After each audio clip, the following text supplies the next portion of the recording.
Pernahkah kamu berpikir, kenapa almond begitu mahal? Maksudku, coba lihat, ini cuma cang kecil, tapi harganya bisa bikin kantong jebol. Di balik setiap butir almond yang kamu konsumsi, ada kisah kompleks yang melibatkan pertanian berskala besar, kekeringan, bahkan isu mafia. Ya, kamu tidak salah dengar, mafia. Di dunia almond yang katakanlah crunchy ini, ada sisi gelap yang jarang terungkap. Apakah benar ada kelompok tertentu yang mengendalikan bisnis almond? Siapa yang meraup untung besar dari kacang mahal ini? Tenang. Di video ini kita akan mengupas tuntas semua misteri di balik almond. Dari ladang almond yang luas di California hingga ke supermarket tempat kamu berbelanja. Mari kita ungkap semuanya. Oke, sebelum kita masuk ke hal-hal yang berat, mari kita bahas sedikit tentang almond. Almond bukan kacang sembarangan. Tanaman ini pertama kali ditemukan di wilayah Timur Tengah ribuan tahun lalu. Bayangkan, almond sudah ada sejak zaman Firaun, dan selama berabad-abad almond menyebar ke seluruh dunia, dari Asia hingga Eropa. Tapi ada satu tempat yang menjadi raja almond saat ini. Tahu nggak di mana? Yap, California, Amerika Serikat. Saat ini, sekitar 80% dari produksi almond dunia berasal dari California. Gila kan? California memang memiliki iklim yang sangat cocok untuk menanam almond. Matahari bersinar sepanjang tahun, tanahnya subur, dan air. Tentang air. Disinilah masalah mulai muncul. Kalian tahu, almond adalah salah satu tanaman yang paling boros air. Untuk menghasilkan satu butir almond dibutuhkan sekitar 4 liter air. 4 liter. Coba bandingkan dengan kacang lain, atau bahkan buah-buahan. Jauh, bro. Dan California sayangnya sering mengalami kekeringan panjang. Jadi bayangkan berapa banyak air yang diperlukan untuk memproduksi ribuan ton almond setiap tahunnya. Ini bukan cuma soal matematika sederhana, tapi soal keberlanjutan, soal lingkungan, soal masa depan. Seperti yang sudah kita bahas, satu butir almond kecil ini membutuhkan sekitar 4 liter air untuk tumbuh. Dan California, tempat sebagian besar almond dunia ditanam, sedang mengalami krisis air yang serius. Jadi, apa yang terjadi? Petani almond berebut sumber daya yang semakin langka. Dan seperti yang sering terjadi, yang kaya dan berkuasa akan selalu menang. Perusahaan-perusahaan almond raksasa memiliki akses ke sumber air yang lebih baik. Bahkan di saat kekeringan, mereka bisa menggali sumur yang lebih dalam, membeli air dari daerah lain, bahkan melobi pemerintah untuk mendapatkan hak air yang lebih besar. Sementara itu, petani kecil, mereka terjepit. Mereka tidak punya sumber daya untuk bersaing dengan perusahaan besar.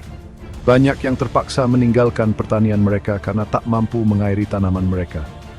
Dan yang lebih parah lagi, beberapa perusahaan besar dituduh memanipulasi harga air, memperburuk krisis. Wanswijd worden is damet pendrindatan orang lain. Ini commercial business practicing. Oke, kita masuk ke bagian yang lebih gelap. Dalam dunia bisnis almond, ada bisik-bisik tentang kelompok yang mengendalikan segalanya. Mereka disebut-sebut menentukan harga, mengontrol produksi, bahkan mengatur distribusi almond ke seluruh dunia. Mereka adalah The Almond Mafia. Tapi tunggu dulu, apakah mereka benar-benar ada? Atau hanya mitos belaka? Sulit untuk mengatakannya dengan pasti. Tapi yang jelas, ada beberapa perusahaan besar yang menguasai sebagian besar produksi almond California. Mereka memiliki kekuatan untuk memengaruhi harga, menekan petani kecil, dan bahkan mungkin saja terlibat dalam praktik bisnis yang kotor. Ada laporan tentang pencurian almond dalam jumlah besar, penyelundupan, dan ancaman terhadap petani yang mencoba bersaing dengan perusahaan besar.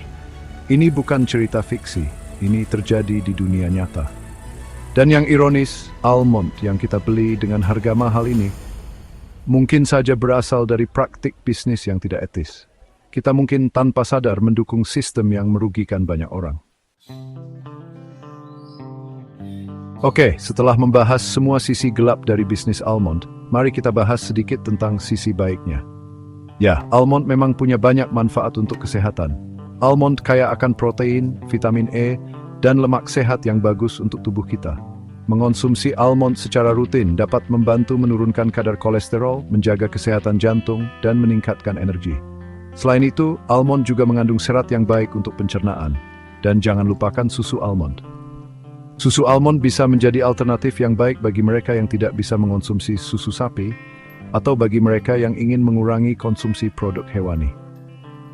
Jadi meskipun bisnis almond punya sisi gelapnya, kita tidak bisa mengabaikan manfaatnya untuk kesehatan. Pertanyaannya adalah, bisakah kita menikmati manfaat almond tanpa harus mendukung praktik bisnis yang merusak? Jadi, setelah mengetahui semua fakta ini, bagaimana kita bisa tetap menikmati almond dengan cara yang lebih baik? Tenang, bukan berarti kita harus berhenti makan almond sama sekali. Pertama, kita bisa mulai dengan memilih produk almond yang bersumber dari pertanian berkelanjutan.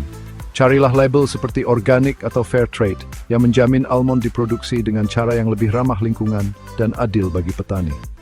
Kedua, kita juga bisa mengurangi konsumsi almond dalam jumlah besar. Ingat, almond membutuhkan banyak air untuk tumbuh, jadi nikmatilah almond secukupnya dan jangan berlebihan. Ketiga, cobalah untuk mengeksplorasi alternatif lain.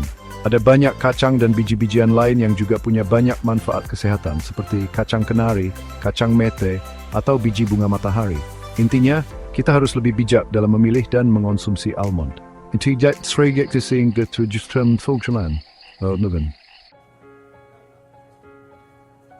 Gimana menurut kalian?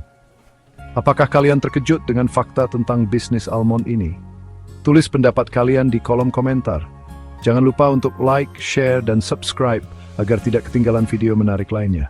Sampai jumpa di video berikutnya.